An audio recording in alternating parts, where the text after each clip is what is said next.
સુરતના ડુમસ વિસ્તારમાં આવેલી 2000 કરોડની જમીનમાં ગણોતિયાના નામ ચડાવી દેવામાં આવ્યા છે।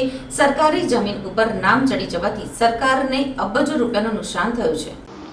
આ સમગ્ર મામલે કોંગ્રેસી આગેવાને કહ્યું કે આટલા મોટા કૌભાંડમાં કલેક્ટરની સાથે સાથે રાજકીય નેતાઓ પણ સામેલ હોવાથી નિષ્પક્ષ તપાસ થાય તે માટે સ્પેશિયલ ઇન્વેસ્ટિગેશન ટીમની રચના થવી જોઈએ। કોંગ્રેસના નેતા દર્શન નાયકે કહ્યું કે સસ્પેન્ડેડ કલેક્ટર જે તે વખતે સુરતના કલેક્ટર હતા ત્યારે તેમણે બદલીના આગલા દિવસે જ આ જમીનમાં નામ ચડાવી દીધા હતા। ડુમસની 311/3ની સરકારી જમીન ખાનગી કરવામાં આવી છે। આ મુદ્દે કલેક્ટર આયુષ ઓકને સસ્પેન્ડ કરાયા છે, પરંતુ તેમની સામે એસીબી તપાસ થવી જોઈએ, કારણ કે સુરત સહિતની ઘણી જમીનો તેમણે આ રીતે ખાનગી મિલકતોને વેચી મારી હોઈ શકે છે। ધારાસભ્ય તુષાર ચૌધરી અને મહામંત્રી દર્શન નાયકે મુખ્યમંત્રી, વડાપ્રધાન સહિતનાને આ જમીનને લઈને રજૂઆત કરી હતી, જેના પગલે હાલ વલસાડમાં ફરજ બજાવતા કલેક્ટર આયુષ ઓકને સસ્પેન્ડ કરાયા છે। ત્યારે કોંગ્રેસ નેતા દર્શન નાયકે કહ્યું કે આ બહુ જ મોટું કૌભાંડ છે।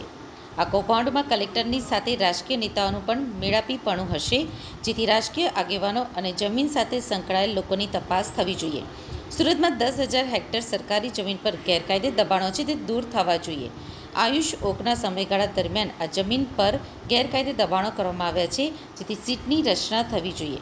તેમની સાથે કોણ રાજકીય નેતાઓ છે તેને પણ ઉઘાડા પાડવા જોઈએ। દર્શનભાઈ, આખી ડુમ્મસની જમીનનો શું મામલો હતો?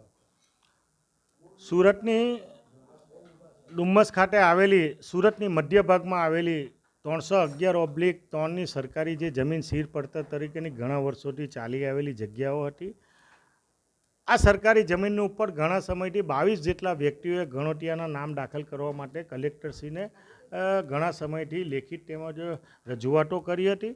આ અનુસંધાનમાં જે તે સમયના તત્કાલીન કલેક્ટર 10/6/2015ના રોજ સુઓ મોટો દાખલ કરીને સરકારી હિતમાં, લોકોના હિતમાં, જાહેર હિતમાં એમણે હુકમ કરીને સરકારી સીર પડતર તરીકેનો હુકમ કર્યો હતો।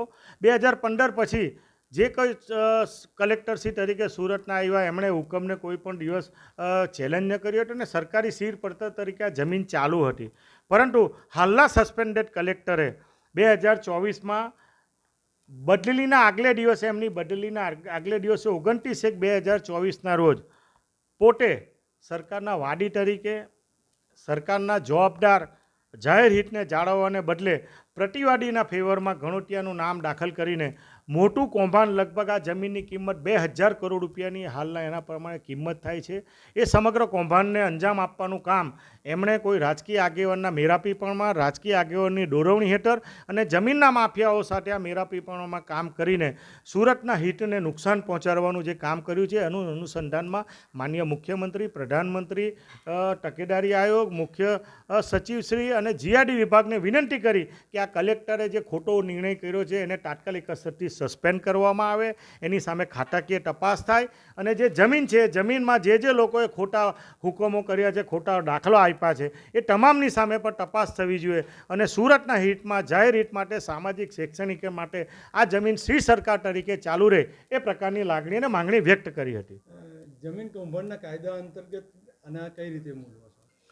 કલેક્ટરશ્રીને જે સસ્પેન્ડ કરવામાં આવ્યો છે પ્રાથમિક રીતે એને અમે આવકારીએ છીએ, પરંતુ સાથે સાથે આ જમીનને ફક્ત આ કલેક્ટરની હિંમત નહીં હોય, 2000 કરોડ રૂપિયાનું કૌભાંડ કયા રાજકીય આગેવાનની સંડોવણીથી, કયા રાજકીય આગેવાનની મેરાપીપણામાં અને કયા જમીનના માફિયાઓ સાથે મેરાપીપણામાં કામ થયું એ બાબતને તાત્કાલિક અસરથી તપાસ થવી જોઈએ અને આ પ્રકરણ ગુજરાતના હિતમાં, જાહેર હિત માટેની વાત છે કે ગોચર અને સરકારી જમીનની જાળવણી કરવાની જવાબદારી કલેક્ટરની હોય છે અને કલેક્ટર જ સરકારી જમીન વેચવામાં સામેલ હોય તો આ સરકાર માટે અને લોકો માટે અને જાહેર હિત માટે ગંભીર બાબત છે। એટલે કડકમાં કડક પગલાં જે કોઈ આ જમીનની સાથે સંકળાયેલા હોય એ તમામ પગલાં લેવા જોઈએ, અમારી કોંગ્રેસ પક્ષ વતીને અમારા બધા વતી લાગણી છે।